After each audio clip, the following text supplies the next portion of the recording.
Blessed be, good people, and happy Sunday. You're having a PooleProof wisdom moment.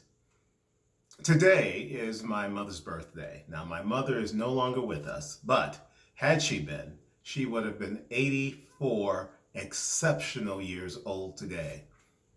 Interestingly, there's also another number that is related to today. It was almost 29 years ago when she passed away in February of 1992. Which, by the way, happened on my birthday, which is February 25th. Exactly half of my life now I have lived without her in it. Yet, despite that fact, what she provided for me was a foundation on which all that I consider PooleProof wisdom has been built. There's an interesting thing about those of us who have lost the people we love.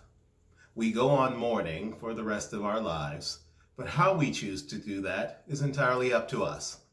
Now, what I believe and what I have come to understand in my own life is that what's important is not the fact that we all are in agreement that the loss is something that we never get over. We will never be all right, but we will be okay.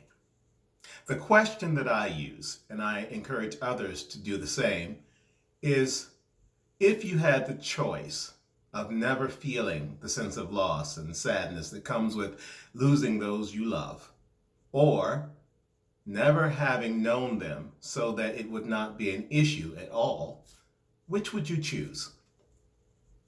I think that question puts it in context because certainly, at least in my instance, there is nothing I would give for the memories, the wisdom, the teaching, the love, the example that my mother set.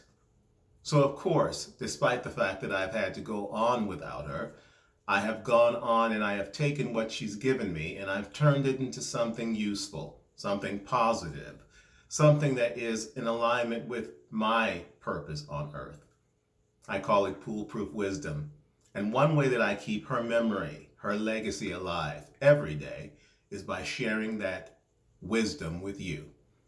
It makes me happy to think that from where she is, we would say heaven or whatever the happy place is going to be, that she's looking at this and she's saying, damn, that boy has found a way to do something I didn't think was possible. And with that, even though there is a tinge of sadness when a birthday comes and goes or another holiday passes, I always know that somewhere, somehow, in some way, my mom, Clara Louise Poole, is looking at this and in wonderment saying, I guess I did what I set out to do. I taught that boy how to keep going and how to keep going forward. That is the lesson for all of us. Loss is something we will all deal with at one time or another, but how we choose to deal with it should be informed by what we have learned, what we've come to understand, and an appreciation of what's ultimately important. That's your PooleProof wisdom moment for today. Find me on Spotify, Apple, and Google Podcasts, Anchor.fm, and podcast platforms everywhere.